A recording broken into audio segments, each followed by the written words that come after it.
Before the summer sets in and before the raw mangoes go out of season, let's quickly rustle up a khatta meetha mango jam. Khatta comes in from the raw mangoes and meetha from the sugar. Yes, you heard it right. It's just a 2 ingredients recipe. Let's begin. What's important for this recipe is to choose a variety of mango that's absolutely sour. Well, if you do not understand, please ask your vegetable vendor to give you the sourmost mango up on sale.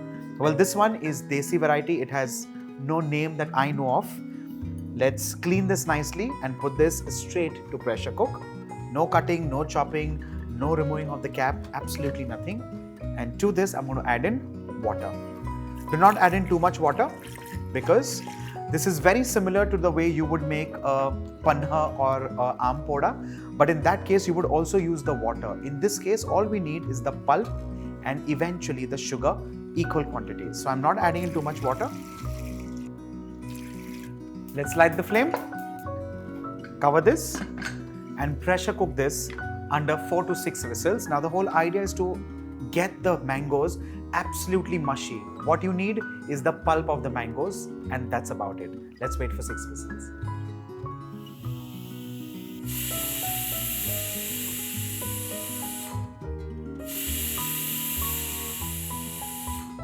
It's been 6 whistles. With this, off goes the flame and we allow the cooker to completely settle down. The whistle has of course subsided. The pressure also has to subside. Very important. After which, we'll open this and check the raw mangoes. Let's quickly check.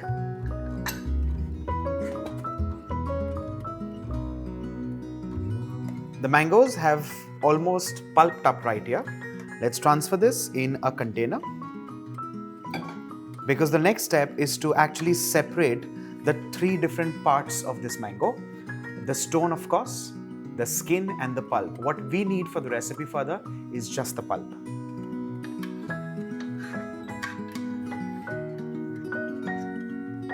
In this pressure cooker, we'll add in some water and ensure that any residual pulp is also kind of taken for the recipe further.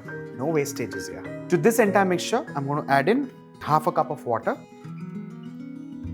and allow this to cool down completely because like I said, the next step is separating the 3 components and this can just stay aside at room temperature.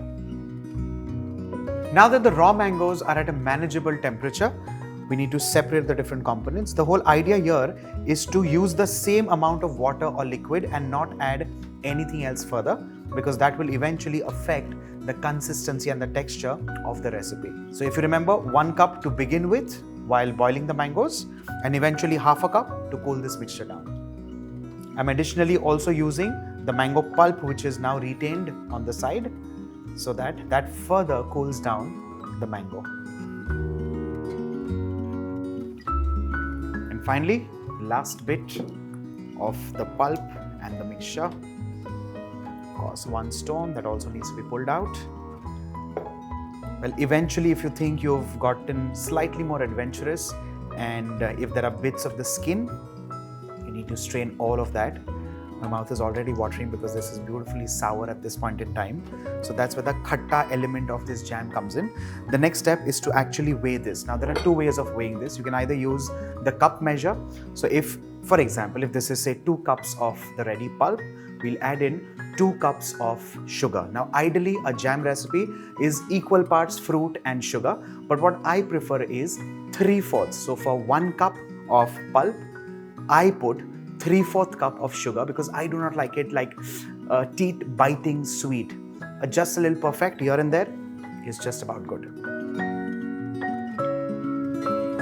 Let's check how many cups this is.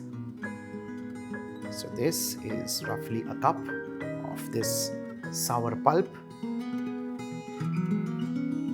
So that is 2 cups and a 3/4 cup. Let's get this cleaned, dry, and then I'm going to add in the sugar accordingly. To this now, I'm going to add in sugar. For each cup, 3/4 cup of sugar. I light the flame and allow this to cook on medium flame for at least 7 minutes before we do the first test, and that is actually known as a saucer test or a plate test. Because we're making a jam, that's the only way we can actually test it in our home kitchens. Let's give all of this a mix.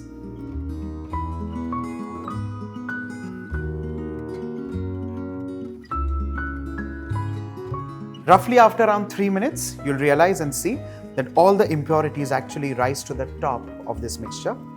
We collect it very carefully. Collect this with very light hands because you do not want to waste any of the beautiful jam. Let's give this jam a mix.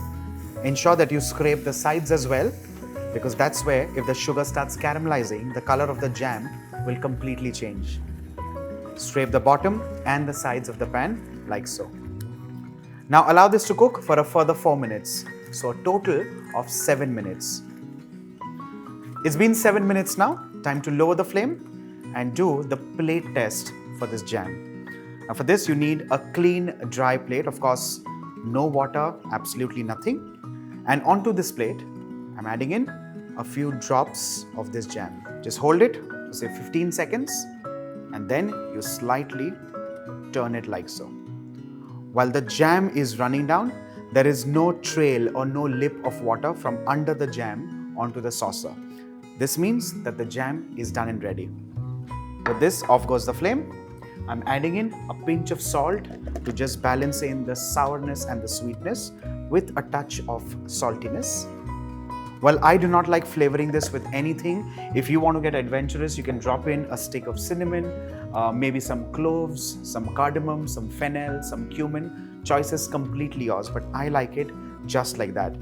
Now, in case by any means you want to add in some food grade coloring, you can add in maybe a touch of yellow, maybe a touch of green, maybe a combination of yellow and green. Well, I have a little food grade green color with me because this is a raw mango jam. I think this is quite befitting here. So I'm just adding in a little touch of edible green color, just completely optional. Let's give this a mix. With this, our jam is done and ready. The next step is bottling. Now, bottling this jam is always done while the jam is still hot.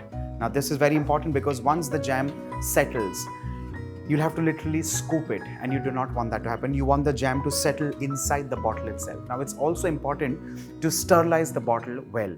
Sterilizing is a process where you basically purify the bottle. There are no impurities in the bottle. Now, it's important to transfer this jam in this bottle while the jam is still hot. Now, this is very important because you want the jam to settle inside the bottle itself. If it settles in the pan, you literally have to scoop it and then add it. That'll not give you a very great looking bottle. Let's scrape the sides and transfer this straight into the sterilized jar. Very carefully without scalding yourself.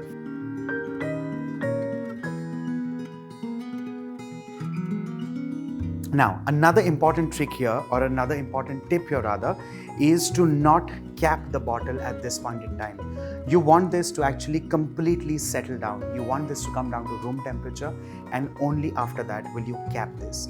Now, whenever you're using the jam, ensure that the spoon is clean, is dry. There are no specks of water, oil or butter. In case you're fond of something like bread butter jam, ensure that one slice is with jam and the other slice is with butter, so that the spoons or the spreading knives are completely different. What you use here should not go in your butter, and what you use for butter should not be used here.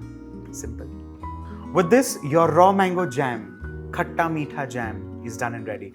Make this for your family, make this for your friends. More importantly, make this for the children in your family and see how they jump off their chairs. This is me, Chef Varun Inamdar, signing off.